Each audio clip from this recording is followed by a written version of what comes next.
छिड़काव करदियां, सुगंधीदार वस्तुओं का छिड़काव करदियां, बड़े अदब बड़े सत्कार दे नाल उस पवित्र स्थान गुरुद्वारा कोठा साहिब विखे गुरु ग्रंथ साहिब पातशाह जी के स्वरूप जिहड़े सुख आसन कर दिते जांदे।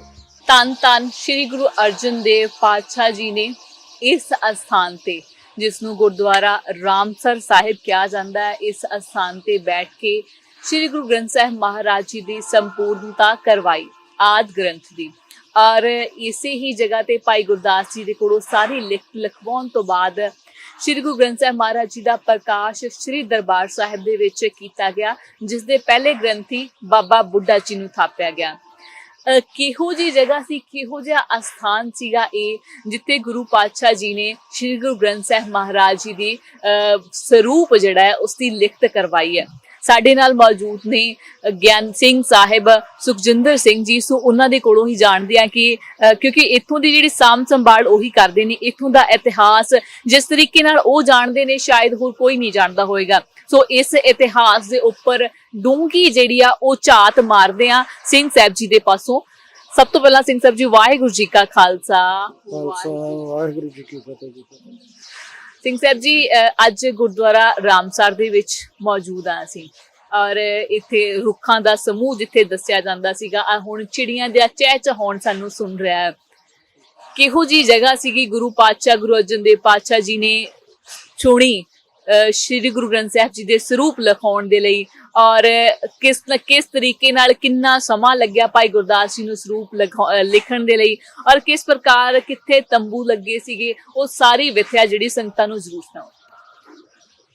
वाहिगुरू जी का खालसा वाहिगुरू जी की फतेह जी। बेनती इस तरह कि महान पवित्र स्थान गुरुद्वारा श्री रामसर साहिब, जदों सतगुरु गुरु अर्जन देव महाराज जी ਜਿਹੜੀਆਂ ਪੋਥੀਆਂ ਸੀ, ਪਹਿਲੇ ਸਤਿਗੁਰਾਂ ਦੀ ਗੁਰਬਾਣੀ ਉਹ ਇਕੱਤਰ ਕਰਕੇ, ਪੋਥੀਆਂ ਨੂੰ ਇਕੱਤਰ ਕਰਕੇ ਇੱਕ ਪਾਲਕੀ 'ਚ ਸੁਭਾਇਮਾਨ ਕਰਕੇ, ਜਿੱਥੇ ਆਪਾਂ ਦੁੱਖ ਭੰਜਨੀ ਬੇਰ ਸਾਹਿਬ ਦੇ ਨਾਲ ਇੱਕ ਥੜਾ ਬਣਿਆ ਹੋਇਆ, ਉਸ ਥੜੇ ਦੇ ਪਵਿੱਤਰ ਸਥਾਨ 'ਤੇ ਲਿਆ ਕਰਕੇ ਸਤਿਗੁਰਾਂ ਨੇ ਉੱਥੇ ਪਾਲਕੀ ਸਾਹਿਬ ਦੇ ਵਿੱਚ ਪੋਥੀਆਂ ਰੱਖ ਕਰਕੇ ਪਹਿਲੇ ਦਿਨ ਰੈਣ ਸਬਾਈ ਕੀਰਤਨ ਸਾਰੀ ਰਾਤ ਬਾਬਾ ਬੁੱਢਾ ਸਾਹਿਬ ਜੀ ਦੇ ਬਚਨਾਂ ਨੂੰ, ਉਹਨਾਂ ਨੂੰ ਬਚਨ ਕੀਤੇ ਵੀ ਤੁਸੀਂ ਇੱਥੇ ਬੈਠ ਕਰਕੇ ਪਰਮੇਸ਼ਰ ਦੀ ਬਾਣੀ ਦਾ ਨਾਮ ਜਪਣਾ। ਅਗਲਾ ਦਿਨ ਹੋਇਆ ਸਤਿਗੁਰੂ ਅੰਮ੍ਰਿਤ ਵੇਲੇ ਆਪਣੇ ਮਹਿਲਾਂ ਤੋਂ ਗੁਰੂ ਕੇ ਮਹਿਲ ਗੁਰਦੁਆਰਾ ਜਿੱਥੇ ਹੈ ਉੱਥੋਂ ਚੱਲ ਕਰਕੇ ਆਏ, ਸਾਰੇ ਸਰੋਵਰ ਦੀਆਂ ਪਰਿਕਰਮਾ ਕੀਤੀਆਂ, ਆਣ ਕਰਕੇ ਸੱਚਖੰਡ ਸ੍ਰੀ ਹਰਿਮੰਦਰ ਸਾਹਿਬ 'ਚ ਨਮਸਕਾਰ ਕੀਤੀ। ਉੱਥੇ ਭਾਈ ਗੁਰਦਾਸ ਜੀ ਨੂੰ ਬਚਨ ਕੀਤੇ ਵੀ ਭਾਈ ਗੁਰਦਾਸ ਜੀ ਅਸੀਂ ਇੱਕ ਪਰਉਪਕਾਰ ਕਰਨਾ ਚਾਹੁੰਦੇ ਹਾਂ ਸਾਰੇ ਜੀਵਾਂ 'ਤੇ, ਤੁਸੀਂ ਸਾਡਾ ਬਚਨ ਜਿਹੜਾ ਉਹ ਮਨ ਬਿਰਤੀ 'ਚ ਇਕਾਗਰ ਕਰਕੇ ਸੁਣਨਾ ਕਰੋ। ਭਾਈ ਗੁਰਦਾਸ ਜੀ ਨੂੰ ਸਤਿਗੁਰਾਂ ਕਿਹਾ ਵੀ ਪਰਉਪਕਾਰਾਂ ਤੋਂ ਵੱਡਾ ਹੋਰ ਕੋਈ ਸੁੱਖ ਨਹੀਂ ਹੈ, ਪਰਉਪਕਾਰ ਕਿਸੇ ਦਾ ਕਰਨਾ ਬੜਾ ਵੱਡਾ ਸੁੱਖ ਹੈ। ਅਤੇ ਇਹ ਜਿਹੜਾ ਗੁਰੂ ਕੀ ਬਾਣੀ ਦਾ ਖਜ਼ਾਨਾ, ਇਹਨੂੰ ਸਾਰੇ ਨੂੰ ਅਸੀਂ ਇਕੱਤਰ ਕਰਨਾ ਚਾਹੁੰਦੇ ਹਾਂ। ਕਿਉਂ ਕਰਨਾ ਚਾਹੁੰਦੇ ਹਾਂ ਕਿ ਬੜੇ ਜ਼ਿਆਦਾ ਜੀਵ ਨੇ ਜਿਨ੍ਹਾਂ ਦੀ ਇੰਨੀ ਮਤਬੁੱਧੀ ਨਹੀਂ, ਸਿਰਫ ਸੰਸਾਰ ਦਾ ਕਾਰ ਵਿਹਾਰ ਕਰਨਾ, ਉਹ ਸੰਸਾਰ ਦੇ ਜੰਜਾਲ ਦੇ ਵਿੱਚ ਘੁੰਮਦਿਆਂ ਘੁਮਾਉਂਦਿਆਂ ਅੰਤਲਾ ਸਮਾਂ ਜਾਂਦਾ ਇੱਥੋਂ ਤੁਰ ਜਾਂਦੇ। ਗੁਰਬਾਣੀ ਦਾ ਸਾਰਾ ਖਜ਼ਾਨਾ ਜਿਹੜਾ ਇਹਨੂੰ ਇਕੱਤਰ ਕਰਕੇ ਇੱਕ ਸੁੰਦਰ ਗ੍ਰੰਥ ਬਣਾਵਾਂਗੇ। ਜਿਹੜੇ ਮਤ ਤੋਂ ਹੀਣੇ ਲੋਕ ਨੇ ਉਹ ਇਸ ਗੁਰਬਾਣੀ ਨੂੰ ਪੜ੍ਹ ਲੈਣ, ਦਰਸ਼ਨ ਕਰ ਲੈਣ, ਸੁਣ ਲੈਣ, ਉਹਨਾਂ ਦੀ ਸ੍ਰੇਸ਼ਟ ਬੁੱਧੀ ਹੋਵੇਗੀ, ਉਹਨਾਂ ਨੂੰ ਪਰਮੇਸ਼ਰ ਦੇ ਘਰ ਦਾ ਗਿਆਨ ਹੋਵੇਗਾ, ਪਤਾ ਲੱਗੇਗਾ ਕਿ ਕਿਸ ਤਰ੍ਹਾਂ ਪਰਮੇਸ਼ਰ ਦੇ ਘਰ ਦੇ ਵਿੱਚ ਜਾ ਕੇ ਜੀਵ ਦਾ ਮਿਲਾਪ ਹੁੰਦਾ ਹੈ। ਸੋ ਇਹ ਸਾਰਾ ਕੁਝ ਕਰਨ ਵਾਸਤੇ ਇੱਕ ਸੁੰਦਰ ਜਗ੍ਹਾ ਵੀ ਚਾਹੀਦੀ ਸੀ, ਸ੍ਰੇਸ਼ਟ ਜਗ੍ਹਾ ਹੋਵੇ, ਸੋਹਣੀ ਹੋਵੇ, ਸੋਭਨੀਕ ਹੋਵੇ, ਕਿਉਂਕਿ ਸੱਚਖੰਡ ਸ੍ਰੀ ਹਰਿਮੰਦਰ ਸਾਹਿਬ ਜੀ ਗੁਰੂ ਅਰਜਨ ਦੇਵ ਮਹਾਰਾਜ ਵਿਰਾਜਮਾਨ ਹੁੰਦੇ, ਬੇਅੰਤ ਸੰਗਤਾਂ ਤੋਂ ਉੱਥੇ ਆਵਾਜਾਈ ਲੱਗੀ ਰਹਿੰਦੀ ਆ, ਦਰਸ਼ਨ ਦੀਦਾਰ ਕਰਨੇ ਸੰਗਤਾਂ ਲੋਚਦੀਆਂ, ਫਿਰ ਉਹ ਡਿਸਟਰਬਿੰਗ ਹੋਣੀ ਸੀ, ਇਹ ਕਾਰਜ ਜਿਹੜਾ ਪੂਰਾ ਨਹੀਂ ਸੀ ਹੋਣਾ। ਸਤਿਗੁਰਾਂ ਨੇ ਫਿਰ ਆਪ ਨਾਲ ਭਾਈ ਗੁਰਦਾਸ ਜੀ, ਬਾਬਾ ਬੁੱਢਾ ਸਾਹਿਬ ਜੀ, ਹੋਰ ਨਾਲ ਸਿਆਣੇ ਸਿਆਣੇ ਸਿੱਖ ਸਨ, ਉਹਨਾਂ ਦੀ ਚੋਣ ਕੀਤੀ। ਤਾਂ ਸਤਿਗੁਰੂ ਇਹ ਜਗ੍ਹਾ ਸੁੰਦਰ ਲੱਭਣ ਵਾਸਤੇ ਸੱਚਖੰਡ ਸ੍ਰੀ ਹਰਿਮੰਦਰ ਸਾਹਿਬ ਦਰਬਾਰ ਸਾਹਿਬ ਤੋਂ ਪੂਰਬ ਵਾਲੇ ਪਾਸੇ ਨੂੰ ਚੱਲੇ। ਉੱਥੋਂ ਚੱਲਦਿਆਂ ਚੱਲਦਿਆਂ ਜਿਸ ਜਗ੍ਹਾ 'ਤੇ ਆਪਾਂ ਬੈਠੇ ਹਾਂ, ਸਤਿਗੁਰਾਂ ਨੇ ਦੂਰੋਂ ਪਿੱਪਲ ਦਾ ਦਰਖਤ ਵੇਖਿਆ। ਉਹ ਦਰਖਤ ਨੂੰ ਵੇਖ ਕਰਕੇ ਹਜ਼ੂਰ ਇੱਥੇ ਆਏ। ਇੱਥੇ ਵੇਖਿਆ ਇਤਿਹਾਸ ਨੇ ਜੋ ਦਰਸਾਇਆ ਸਾਨੂੰ, ਉਸ ਦੇ ਅਨੁਸਾਰ ਇੱਕ ਸੁੰਦਰ ਪਿੱਪਲ ਦਾ ਦਰਖਤ ਆ, ਦਰਖਤਾਂ ਦਾ ਸੰਘਣਾ ਝੁੰਡ ਹੈ, ਜਿੱਥੇ ਕਰੀਰ ਦੇ ਦਰਖਤ, ਪਿੱਪਲ ਦਾ ਦਰਖਤ, ਬੇਰੀਆਂ ਦੀ ਸੰਘਣੀ ਝੁੰਡ ਹੈ। ਜਿੰਨੀ ਮਰਜ਼ੀ ਤਪਸ਼ ਪੈਂਦੀ ਹੈ, ਸੂਰਜ ਦੀਆਂ ਕਿਰਨਾਂ ਪੈਂਦੀਆਂ, ਲੇਕਿਨ ਉਹਨਾਂ ਦੀ ਛਾਂ ਇੰਨੀ ਸੰਘਣੀ ਹੈ ਕਿ ਥੱਲੇ ਜਿਹੜੀ ਕਿਰਨ ਉਹ ਪੈਂਦੀ ਨਹੀਂ। ਸੋ ਸਤਿਗੁਰੂ ਇਹ ਜਗ੍ਹਾ ਵੇਖ ਕਰਕੇ ਫਿਰ ਸੁੰਦਰ ਲਾਗੇ ਨਾਲ ਤਲਾਬ ਵੇਖਿਆ। ਇਹ ਸੁੰਦਰ ਤਲਾਬ ਬੜਾ ਸੋਹਣਾ। ਤੇ ਇਹ ਤਲਾਬ ਵੇਖ ਕਰਕੇ ਜਿਹੜੀਆਂ ਬੇਰੀਆਂ ਦੀਆਂ ਟਾਹਣੀਆਂ ਦੇ ਪੱਤੇ ਸਨ ਉਹ ਜਾ ਕਰਕੇ ਝੁਕ ਕਰਕੇ ਸੁੰਦਰ ਤਲਾਬ ਦੇ ਵਿੱਚ ਲੱਗਦੇ ਆ। ਇਹ ਨੀਵਾਂ ਜਿਹਾ ਆਪਾਂ ਅੱਜ ਵੀ ਨੇ ਚਾਰ ਚਫੇਰਿਓਂ ਥਾਂ ਨੀਵਾਂ।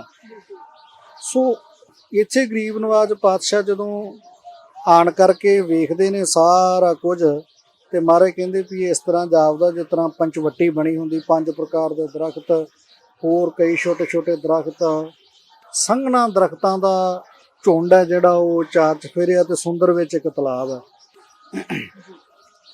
ਉਹ ਸੁੰਦਰ ਤਲਾਬ ਦੇ ਕਿਨਾਰੇ ਮਹਾਰਾਜ ਸੱਚੇ ਪਾਤਸ਼ਾਹ ਕਹਿੰਦੇ ਆ ਵੀ ਇਹ ਜਗ੍ਹਾ ਬੜੀ ਸੋਭਨੀਕ ਹੈ, ਸੋਹਣੀ ਜਗ੍ਹਾ, ਇਕਾਂਤ ਜਗ੍ਹਾ। ਇੱਥੇ ਸਾਰੀ ਸੰਗਤ ਜਿਹੜੀ ਉਹ ਆਵਾਜਾਈ ਤੋਂ ਵੀ ਗਰੇਜ ਕਰੇਗੀ, ਕਿਸੇ ਨੂੰ ਪਤਾ ਨਹੀਂ ਸਤਿਗੁਰੂ ਕਿੱਥੇ ਜਾ ਕੇ ਬੈਠਣਗੇ।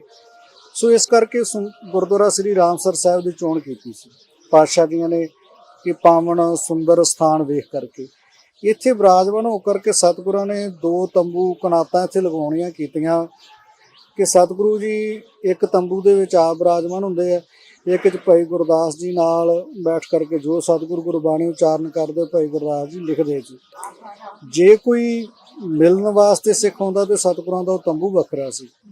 ਸੋ ਇਤਿਹਾਸ ਦੇ ਮੁਤਾਬਕ ਸਤਿਗੁਰਾਂ ਦੀ ਹਜ਼ੂਰੀ ਦੇ ਅੰਦਰ ਜਿੱਥੇ ਪੱਟ ਸਾਹਿਬਾਨ ਆਏ, ਭਗਤ ਸਾਹਿਬਾਨ ਆਏ, ਉਹਨਾਂ ਨੇ ਆਪੋ ਆਪਣੀ ਗੁਰਬਾਣੀ ਸੀ ਜਿਹੜੀ ਉਹ ਤਰਤੀਬਵਾਰ ਰਾਗਾਂ ਦੇ ਨਿਰਧਾਰਤ ਸਤਿਗੁਰਾਂ ਦੀ ਬਾਣੀ ਜਿਹੜੀ ਹੈ ਉਹ ਸਾਰੀ ਇਕੱਤਰ ਕਰਕੇ ਇੱਕ ਗ੍ਰੰਥ ਦੇ ਵਿੱਚ ਇਸ ਮਾਨ ਪਵਿੱਤਰ ਸਥਾਨ ਤੇ ਇਸ ਤਰ੍ਹਾਂ ਸਤਿਗੁਰਾਂ ਨੇ ਸਾਜਨਾ ਕੀਤੀ। ਸਾਰੇ ਸੰਪੂਰਨ ਗੁਰੂ ਗ੍ਰੰਥ ਸਾਹਿਬ ਦੀ ਬਾਣੀ ਦੀ ਇੱਥੇ ਬੈਠ ਕਰਕੇ ਪਾਤਸ਼ਾਹ ਨੇ ਸਾਡੇ ਸੰਸਾਰੀ ਜੀਵਾਂ ਤੇ ਕਲਯੁਗੀ ਜੀਵਾਂ ਤੇ ਪਰਉਪਕਾਰ ਕਰਦਿਆਂ ਤੇ ਸਾਨੂੰ ਗੁਰੂ ਬਾਣੀ ਦਾ ਜਿਹੜਾ ਜਹਾਜ਼ ਸੀ ਉਹ ਬਖਸ਼ਿਸ਼ ਕੀਤਾ। ਸੋ ਇਸ ਅਸਥਾਨ ਦੇ ਉੱਪਰ ਬੈਠ ਕੇ ਗੁਰਬਾਣੀ ਜਿਹੜੀ ਆ ਉਹਦੀ ਸੰਪਾਦਨਾ ਸ਼੍ਰੀ ਆਦਿ ਗ੍ਰੰਥ ਦੀ ਜਿਹੜੀ ਉਹ ਕੀਤੀ ਗਈ। ਉਸ ਤੋਂ ਬਾਅਦ ਜਿਹੜੇ 2 ਤੰਬੂ ਲੱਗੇ ਸੀਗੇ, ਇੱਕ ਉੱਥੇ ਕਿਹੜੇ ਕਿਹੜੇ ਗੁਰਦੁਆਰਾ ਸਾਹਿਬ ਬਣੇ ਹੋਏ ਨੇ, ਉਹਨਾਂ ਦੀ ਜਾਣਕਾਰੀ। ਇੱਕ ਤਾਂ ਗੁਰਦੁਆਰਾ ਰਾਮਸਰ ਸਾਹਿਬ ਵਿਖੇ ਇੱਥੇ ਤੰਬੂ ਸੀ ਜੀ, ਜਿੱਥੇ ਅੱਜ ਵੀ ਸਤਿਗੁਰੂ ਗੁਰੂ ਗ੍ਰੰਥ ਸਾਹਿਬ ਜੀ ਦੇ ਪਾਵਨ ਸਰੂਪ ਜਿਹੜੇ ਸ਼੍ਰੋਮਣੀ ਕਮੇਟੀ ਵੱਲੋਂ ਲਿਖਵਾਏ ਜਾਂਦੇ, ਛਪਾਈ ਕੀਤੀ ਜਾਂਦੀ ਹੈ, ਉਹ ਇਹ ਬੜਾ ਵੱਡਾ ਮਤਲਬ ਕਿ ਬਣਾਇਆ ਹੋਇਆ ਪ੍ਰੈਸ ਹੈ। ਇੱਥੇ ਪ੍ਰੈਸ ਲੱਗੀ ਹੈ, ਜਿਨੇ ਗੁਰੂ ਗ੍ਰੰਥ ਸਾਹਿਬ ਮਹਾਰਾਜ ਸੱਚੇ ਪਾਤਸ਼ਾਹ ਸਰੂਪ ਨੇ ਇੱਥੇ ਲਿਖ ਕਰਕੇ ਔਰ ਇੱਥੇ ਉਹਨਾਂ ਦੀ ਛਪਾਈ ਕੀਤੀ ਜਾਂਦੀ, ਬੀੜਾਂ ਨੂੰ ਇੱਥੇ ਤਿਆਰ ਕੀਤਾ ਜਾਂਦਾ। ਇੱਕ ਤੰਬੂ ਸਾਹਿਬ ਸਾਈਡ ਤੇ ਲਾਇਆ ਸੀ। ਹੁਣ ਆਪਾਂ ਜਿਸ ਥਾਂ ਤੇ ਬੈਠੇ ਹਾਂ ਜਿਹੜੀ ਜਗ੍ਹਾ ਤੇ, ਇਹਨੂੰ ਗੁਰਦੁਆਰਾ ਮੰਜੀ ਸਾਹਿਬ ਕਹਿੰਦੇ। ਇੱਥੇ ਸਤਿਗੁਰਾਂ ਨੇ ਬੈਠ ਕਰਕੇ ਸ੍ਰੀ ਸੁਖਮਨੀ ਸਾਹਿਬ ਜੀ ਦਾ ਸੰਪੂਰਨ ਪਾਠ ਜਿਹੜਾ ਇਸ ਸਰੋਵਰ ਦੇ ਕਿਨਾਰੇ ਤੇ ਬੈਠ ਕੇ ਉਚਾਰਨ ਕੀਤਾ ਸੀ। ਇਸ ਗੁਰਦੁਆਰਾ ਸਾਹਿਬ ਦਾ ਨਾਮ ਗੁਰਦੁਆਰਾ ਮੰਜੀ ਸਾਹਿਬ ਹੈ ਜੀ। ਸੋ 2 ਤੰਬੂ ਹਜ਼ੂਰ ਨੇ ਲਗਵਾਏ। ਸੋ ਦੋਨਾਂ ਤੰਬੂਆਂ ਦੇ ਵਿੱਚ ਜਿੱਥੇ ਆਪ ਸੰਗਤਾਂ ਨੂੰ ਕਿਤੇ ਜਿਹੜੇ ਕੋਈ ਸੰਗਤ ਚੱਲ ਕਰਕੇ ਆਉਂਦੇ ਉਹਨਾਂ ਨੂੰ ਮਿਲਣਾ, ਤੇ ਭਾਈ ਗੁਰਦਾਸ ਜੀ ਵਾਲਾ ਤੰਬੂ ਜਿਹੜਾ ਉਹ ਰਾਮਸਰ ਸਾਹਿਬ ਗੁਰਦੁਆਰਾ ਸਾਹਿਬ। ਔਰ ਉਹਨਾਂ ਜਦੋਂ ਭਾਈ ਗੁਰਦਾਸ ਜੀ ਦੁਆਰਾ ਜਿਹੜੀ ਸੀਗੀ ਸੰਪੂਰਨਤਾ ਕਰ ਲਈ ਗਈ, ਉਸ ਤੋਂ ਬਾਅਦ ਜਿਵੇਂ ਹੁਣ ਆਪਾਂ 7 ਸਤੰਬਰ ਨੂੰ ਪਹਿਲਾ ਪ੍ਰਕਾਸ਼ ਦਿਵਸ ਮਨਾ ਰਹੇ ਹਾਂ, ਫਿਰ ਕਿਸ ਤਰੀਕੇ ਦੇ ਨਾਲ, ਕਿਸ ਮਰਿਆਦਾ ਦੇ ਨਾਲ ਸਰੂਪ ਸੀਗਾ ਜਿਹੜਾ ਉਹ ਉੱਥੇ ਲੈ ਕੇ ਗਏ ਨੇ ਦਰਬਾਰ ਸਾਹਿਬ। ਜਦੋਂ ਸਤਿਗੁਰਾਂ ਦਾ ਗੁਰੂ ਗ੍ਰੰਥ ਸਾਹਿਬ ਦੀ ਗੁਰਬਾਣੀ ਦਾ ਸਾਰਾ ਗ੍ਰੰਥ ਜਿਹੜਾ ਸੰਪੂਰਨ ਹੋ ਗਿਆ, ਫਿਰ ਸਾਰੀਆਂ ਸੰਗਤਾਂ ਨੂੰ ਇਸ ਸਥਾਨ ਦੇ ਉੱਤੇ ਬੁਲਾਇਆ ਗਿਆ ਤੇ ਸਾਰੀਆਂ ਸੰਗਤਾਂ ਇਕੱਤਰ ਹੋ ਕਰਕੇ ਇਸ ਸਥਾਨ ਤੇ ਆਉਣ। ਇੱਥੋਂ ਸਤਿਗੁਰਾਂ ਦਾ ਪਾਵਨ ਸਰੂਪ ਗੁਰੂ ਕੀ ਬਾਣੀ ਦਾ ਬੜੇ ਅਦਬ ਨਾਲ, ਬੜੇ ਸਤਿਕਾਰ ਦੇ ਨਾਲ ਸਤਿਗੁਰੂ ਗਰੀਬ ਨਵਾਜ ਪਾਤਸ਼ਾਹ ਜੀ ਸਾਰੀ ਦੇਖ ਰੇਖ ਆਪ ਕਰਦੇ ਸਨ, ਤੇ ਆਪ ਬਾਬਾ ਬੁੱਢਾ ਸਾਹਿਬ ਜੀ, ਭਾਈ ਗੁਰਦਾਸ ਜੀ, ਹੋਰ ਨਾਲ ਬੇਅੰਤ ਸੰਗਤਾਂ, ਬੇਅੰਤ ਗਿਣਤੀ ਦੇ ਵਿੱਚ ਸੰਗਤਾਂ ਇੱਥੇ ਮੌਜੂਦ ਸਨ। ਉਹਨਾਂ ਨੂੰ ਨਾਲ ਲੈ ਕਰਕੇ ਪਾਤਸ਼ਾਹ ਜੀ ਆਪ ਚੌਰ ਸਾਹਿਬ ਕਰਦੇ ਗਏ ਗਰੀਬ ਨਵਾਜ ਪਾਤਸ਼ਾਹ ਸਤਿਗੁਰੂ। ਤੇ ਇਹ ਜਿਹੜਾ ਪਾਵਨ ਸਰੂਪ ਸੀ ਜਿਹੜਾ ਉਹ ਸਤਿਗੁਰੂ ਗੁਰੂ ਗ੍ਰੰਥ ਸਾਹਿਬ ਮਹਾਰਾਜ ਜੀ ਦਾ ਉਹ ਸੱਚਖੰਡ ਸ੍ਰੀ ਹਰਿਮੰਦਰ ਸਾਹਿਬ ਜੀ ਦੇ ਵਿੱਚ ਜਾ ਕਰਕੇ ਪ੍ਰਕਾਸ਼ ਕਰਾਇਆ ਗਿਆ। ਪਹਿਲੇ ਮੁੱਖ ਗ੍ਰੰਥੀ ਧੰਨ ਧੰਨ ਬਾਬਾ ਬੁੱਢਾ ਸਾਹਿਬ ਜੀ, ਉਹਨਾਂ ਨੂੰ ਲਾਇਆ ਗਿਆ। ਉਹਨਾਂ ਨੂੰ ਇਹ ਸੇਵਾ ਸੰਭਾਲ ਜਿਹੜੀ ਸ੍ਰੀ ਗੁਰੂ ਗ੍ਰੰਥ ਸਾਹਿਬ ਪਾਤਸ਼ਾਹ ਦੀ ਗੁਰਬਾਣੀ ਦੀ ਦਿੱਤੀ ਗਈ ਕਿ ਇਹਨਾਂ ਦੀ ਸੇਵਾ ਸੰਭਾਲ ਇਸ ਗ੍ਰੰਥ ਦੀ ਤੁਸਾਂ ਕਰਨੀ ਹੈ। ਸੋ ਉਸ ਤੋਂ ਬਾਅਦ ਜਦੋਂ ਸੰਧਿਆ ਦਾ ਸਮਾਂ ਹੁੰਦਾ, ਰਾਤ ਨੂੰ ਅਤਿਸ਼ਬਾਜ਼ੀ ਹੁੰਦੀ ਹੈ, ਦੀਪਮਾਲਾ ਜਗਦੀ ਹੈ, ਬੜਾ ਖੁਸ਼ੀ ਦਾ ਮਾਹੌਲ ਜਿਹੜਾ ਉਸ ਨੂੰ ਪ੍ਰਗਟ ਕੀਤਾ ਜਾਂਦਾ ਹੈ ਕਿ ਅੱਜ ਤੋਂ ਬਾਅਦ ਗੁਰਬਾਣੀ ਦਾ ਇੱਥੇ ਪ੍ਰਕਾਸ਼ ਹੋਵੇਗਾ, ਗੁਰਬਾਣੀ ਦਾ ਪ੍ਰਵਾਹ ਚੱਲੇਗਾ। ਸੰਗਤਾਂ ਦੂਰੋਂ ਦੂਰੋਂ ਜਦੋਂ ਬਾਬਾ ਬੁੱਢਾ ਸਾਹਿਬ ਜੀ ਮੁੱਖ ਵਾਕ ਲੈਂਦੇ ਨੇ, ਸੰਗਤਾਂ ਸੁਣਦੀਆਂ ਨੇ, ਸਰਵਣ ਕਰਦੀਆਂ। ਤੇ ਉਸ ਤੋਂ ਬਾਅਦ ਜਦੋਂ ਫਿਰ ਸਾਰੀ ਇਹ ਮਰਿਆਦਾ ਪੂਰੀ ਹੁੰਦੀ ਹੈ, ਪ੍ਰਕਾਸ਼ਮਾਨ ਹੋ ਕੇ ਸਤਿਗੁਰਾਂ ਦਾ ਮੁੱਖ ਵਾਕ ਹੋ ਗਿਆ, ਰਾਤ ਦਾ ਸਮਾਂ ਸੀ, ਤੇ ਉਸ ਤੋਂ ਬਾਅਦ ਇੱਕ ਸਤਿਗੁਰਾਂ ਦਾ ਸੁੱਖ ਆਸਨ ਕਰਨ ਦੀ ਜਿਹੜੀ ਮਰਿਆਦਾ ਸੀ ਕਿ ਹੁਣ ਗੁਰਬਾਣੀ ਦੇ ਗ੍ਰੰਥ ਨੇ ਇਹਨਾਂ ਨੂੰ ਸੁੱਖ ਆਸਣ ਕਰਕੇ ਕਿੱਥੇ ਲਿਜਾਇਆ ਜਾਵੇਗਾ। ਫਿਰ ਇੱਕ ਗੁਰਦੁਆਰਾ ਕੋਠਾ ਸਾਹਿਬ ਦੇ ਨਾਮ ਦੇ ਨਾਲ ਅੱਜ ਜਦੋਂ ਆਪਾਂ ਸ੍ਰੀ ਅਕਾਲ ਤਖਤ ਸਾਹਿਬ ਜਾਂਦੇ ਹਾਂ, ਸੋ ਅੱਜ ਵੀ ਉਹ ਗੁਰਦੁਆਰਾ ਕੋਠਾ ਸਾਹਿਬ ਸ੍ਰੀ ਅਕਾਲ ਤਖਤ ਸਾਹਿਬ ਦੇ ਵਿੱਚ ਸੁਭਾਇਮਾਨ ਹੈ। ਉਸ ਜਗ੍ਹਾ ਤੇ ਸਤਿਗੁਰਾਂ ਦੇ ਸਰੂਪ ਜਿਹੜੇ ਇੱਕ ਸੁੰਦਰ ਪਲੰਘਾ ਸੀ ਜਿਹੜਾ ਉਹਦਾ ਵਿਛਾਇਆ ਕੀਤਾ ਗਿਆ, ਬੜੀ ਸੁੰਦਰ ਵਿਛਾਈ ਕੀਤੀ ਕਿ ਇੱਥੇ ਜਾ ਕਰਕੇ ਪਲੰਘਾ ਸਾਹਿਬ ਜਿਹੜਾ ਸਤਿਗੁਰਾਂ ਦਾ ਸਰੂਪ ਹੈ ਉੱਥੇ ਲਿਆ ਕੇ ਸੁਭਾਇਮਾਨ ਕੀਤਾ ਜਾਵੇਗਾ। ਸੋ ਸਮਾਪਤੀ ਤੋਂ ਉਪਰੰਤ ਬਾਬਾ ਬੁੱਢਾ ਸਾਹਿਬ ਜੀ ਸਤਿਗੁਰਾਂ ਦੇ ਪਾਵਨ ਸਰੂਪ ਆਪਣੇ ਸੀਸ ਤੇ ਲੈਂਦੇ ਆ ਤੇ ਸੰਗਤਾਂ ਜਿਹਦਾ ਸ਼ਬਦ ਚੌਂਕੀ ਆਵਾਜ਼ ਦੇ ਵਿੱਚ ਉੱਚੀ ਉੱਚੀ ਆਵਾਜ਼ ਦੇ ਵਿੱਚ ਸ਼ਬਦ ਉਚਾਰਨ ਕਰਦੀਆਂ। ਸੋ ਨਗਾਰਿਆਂ ਤੇ ਚੋਟ ਵੀ ਲੱਗਦੀ ਹੈ, ਸ਼ੰਖ ਵੀ ਵੱਜਦੇ ਨੇ, ਨਰਸਿੰਘੇ ਵੱਜਦੇ ਆ, ਸੰਗਤਾਂ ਫੁੱਲਾਂ ਦਾ ਛਿੜਕਾਓ ਕਰਦੀਆਂ, ਸੁਗੰਧੀਦਾਰ ਵਸਤੂਆਂ ਦਾ ਛਿੜਕਾਓ ਕਰਦੀਆਂ। ਬੜੇ ਅਦਬ ਨਾਲ ਬੜੇ ਸਤਿਕਾਰ ਦੇ ਨਾਲ ਉਸ ਪਵਿੱਤਰ ਸਥਾਨ ਗੁਰਦੁਆਰਾ ਕੋਠਾ ਸਾਹਿਬ ਵਿਖੇ ਗੁਰੂ ਗ੍ਰੰਥ ਸਾਹਿਬ ਪਾਤਸ਼ਾਹ ਜੀ ਦੇ ਸਰੂਪ ਜਿਹੜੇ ਉਹ ਸੁੱਖ ਆਸਣ ਕਰ ਦਿੱਤੇ ਜਾਂਦੇ। ਉਸ ਤੋਂ ਬਾਅਦ ਸਤਿਗੁਰਾਂ ਨੇ ਜਿਹੜਾ ਵਿਛਾਉਣੇ ਦੀ ਮਰਿਆਦਾ ਸੀ ਕਿ ਅਸੀਂ ਗੁਰਬਾਣੀ ਦੇ ਬਰਾਬਰ ਨਹੀਂ ਬੈਠਣਾ, ਗੁਰਬਾਣੀ ਦਾ ਸਤਿਕਾਰ ਮੁੱਖ ਰੱਖਦੇ ਹਾਂ, ਆਪ ਹਜ਼ੂਰ ਥੱਲੇ ਆਸਣ ਲਾ ਕਰਕੇ ਬਿਰਾਜਮਾਨ ਹੁੰਦੇ ਸੀ। ਅੱਜ ਤੱਕ ਜਿਹੜੀ ਇਹ ਮਰਿਆਦਾ ਜਿਉਂ ਦੀ ਤਿਉਂ ਹੈ। ਅੱਜ ਜਦੋਂ ਪਹਿਲਾ ਪ੍ਰਕਾਸ਼ ਪੁਰਬ ਹੋਵੇਗਾ, ਨਗਰ ਕੀਰਤਨ ਤੋਂ ਰਵਾਨਾ ਹੋਵੇਗਾ ਤੇ ਬਣਾਈ ਹੋਈ ਪੰਥ ਦੀ ਮਰਿਆਦਾ ਦੇ ਅਨੁਸਾਰ ਮੁੱਖ ਗ੍ਰੰਥੀ ਸੱਚਖੰਡ ਸ੍ਰੀ ਹਰਿਮੰਦਰ ਸਾਹਿਬ ਦੀ ਦੇਖ ਰੇਖ ਹੇਠ ਨਗਰ ਕੀਰਤਨ ਅੱਜ ਵੀ ਰਵਾਨਾ ਹੁੰਦਾ ਹੈ। ਫਿਰ ਜਦੋਂ ਸਤਿਗੁਰਾਂ ਦੇ ਸੁੱਖ ਆਸਣ ਹੁੰਦੇ ਨੇ ਉਹ ਉਦੋਂ ਜਿਹੜਾ ਦ੍ਰਿਸ਼ ਉਹ ਵੇਖਣ ਦੇ ਲਾਇਕ ਹੀ ਹੁੰਦਾ। ਆਤਿਸ਼ਬਾਜ਼ੀ ਵੀ ਹੁੰਦੀ ਚੱਲ ਰਹੀ ਹੁੰਦੀ ਹੈ, ਸੰਗਤਾਂ ਛਿੜਕਾਓ ਕਰਦੀਆਂ, ਸੁਗੰਧੀਦਾਰ ਵਸਤੂਆਂ ਦੇ ਫੁੱਲਾਂ ਆਦਿਕ ਦਾ ਛਿੜਕਾਓ ਅੱਜ ਵੀ ਹੁੰਦਾ। ਸੋ ਇਹ ਸਤਿਗੁਰੂ ਕਾਲ ਤੋਂ ਚਲਾਈ ਹੋਈ ਮਰਿਆਦਾ ਹੈ ਤੇ ਗਰੀਬ ਨਵਾਜ ਪਾਤਸ਼ਾਹ ਦੀ ਦਰਸਾਈ ਮਰਿਆਦਾ ਤੇ ਅੱਜ ਪੰਥ ਪਹਿਰਾ ਦੇ ਰਿਹਾ ਜੀ। ਉਸੇ ਹੀ ਪ੍ਰਕਾਰ ਜਿਹੜੀ ਮਰਿਆਦਾ ਜਿਵੇਂ ਚੱਲਦੀ ਹੈ ਉਸੇ ਤਰ੍ਹਾਂ ਅੱਜ ਵੀ ਜਿਹੜੇ ਨੇ ਸਿੰਘ ਸਾਹਿਬ ਇੱਥੇ ਆਉਂਦੇ ਨੇ ਔਰ ਸ਼੍ਰੀ ਗੁਰੂ ਗ੍ਰੰਥ ਸਾਹਿਬ ਜੀ ਦੇ ਸਰੂਪ ਲੈ ਕੇ ਜਾਂਦੇ ਨੇ। ਹਾਂਜੀ, ਇੱਥੋਂ ਜਿਹੜੀ ਪੁਰਾਤਨ ਮਰਿਆਦਾ ਉਸ ਮਰਿਆਦਾ ਦੇ ਅਨੁਸਾਰ ਔਰ ਮੁੱਖ ਗ੍ਰੰਥੀ ਸੱਚਖੰਡ ਸ੍ਰੀ ਹਰਿਮੰਦਰ ਸਾਹਿਬ, ਜਿਸ ਤਰ੍ਹਾਂ ਬਾਬਾ ਬੁੱਢਾ ਸਾਹਿਬ ਜੀ ਪਹਿਲੇ ਮੁੱਖ ਗ੍ਰੰਥੀ ਸੀ, ਅੱਜ ਸੱਚਖੰਡ ਸ੍ਰੀ ਹਰਿਮੰਦਰ ਸਾਹਿਬ ਜੀ ਜਿਸ ਤਰ੍ਹਾਂ ਮੁੱਖ ਗ੍ਰੰਥੀ ਸਿੰਘ ਸਾਹਿਬ ਗਿਆਨੀ ਜਗਤਾਰ ਸਿੰਘ ਜੀ ਨੇ, ਉਹ ਸਾਰੀ ਦੇਖ ਰੇਖ ਆਪਣੇ ਹੱਥੀਂ ਉਹ ਕਰਦੇ। ਕਿੰਨਾ ਸਮਾਂ ਲੱਗਿਆ ਸ਼੍ਰੀ ਗੁਰੂ ਗ੍ਰੰਥ ਸਾਹਿਬ ਮਹਾਰਾਜ ਜੀ ਦਾ ਸਰੂਪ ਜਿਹੜਾ ਸੰਪੂਰਨ ਕਰਨ ਦੇ ਵਿੱਚ ਆਦਿ ਗ੍ਰੰਥ ਦਾ? ਉਹ ਵੇਖੋ ਜੀ, ਹੁਣ ਵਿਦਵਾਨਾਂ ਦੀ ਮਤ ਅਨੁਸਾਰ ਵੱਖੋ ਵੱਖ ਆਪੋ ਆਪਣੇ ਤਰੀਕਿਆਂ ਦੇ ਨਾਲ ਸਮਾਂ ਨਿਸ਼ਚਿਤ ਕੀਤਾ।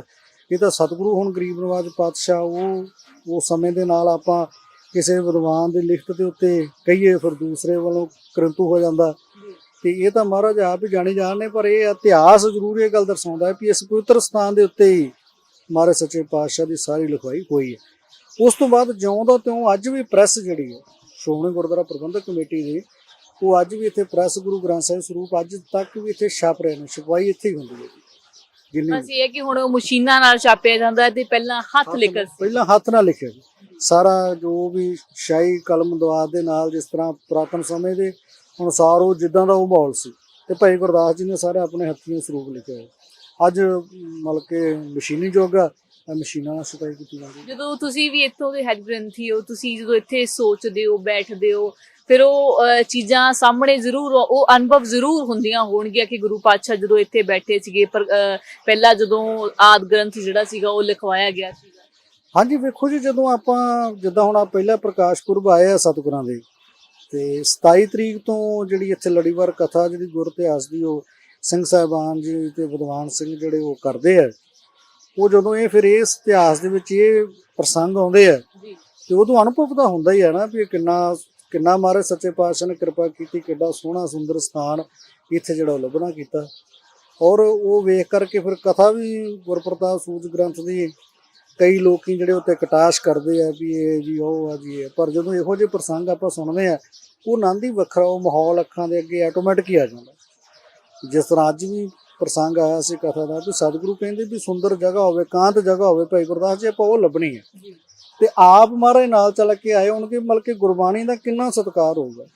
ਆਪ ਸਤਿਗੁਰੂ ਜੀ ਚੱਲ ਕਰਕੇ ਭਾਈ ਗੁਰਦਾਸ ਬਾਬਾ ਬੁੱਢਾ ਸਾਹਿਬ ਜੀ ਆਏ, ਫਿਰ ਇਹ ਥਾਂ ਵੇਖ ਕਰਕੇ ਕਿਹਾ ਵੀ ਇੱਥੇ ਤੁਸੀਂ ਸੁੰਦਰ ਤੰਬੂ ਕਨਾਤਾਂ ਲਵਾਓ, ਇੱਥੇ ਆਪਾਂ ਬੈਠਾਂਗੇ ਤੇ ਹਰ ਇੱਕ ਸੰਗਤ ਦੀ ਆਵਾਜਾਈ ਨਾ ਇੱਥੇ ਹੋਵੇ। ਬਾਬਾ ਬੁੱਢਾ ਸਾਹਿਬ ਜੀ ਦੇ ਇੱਥੋਂ ਤੱਕ ਹੈ ਵੀ ਪਹਿਰਾ ਵੀ ਉਹਨਾਂ ਦਾ ਲਗਾਇਆ ਸੀ ਵੀ ਜੇ ਕੋਈ ਸੰਗਤ ਸਾਡੇ ਬਾਰੇ ਪੁੱਛੇ ਤੇ ਤੁਸੀਂ ਪਿੱਛੇ ਰੋਕ ਕਰਕੇ ਰੱਖਣੀ ਹੈ।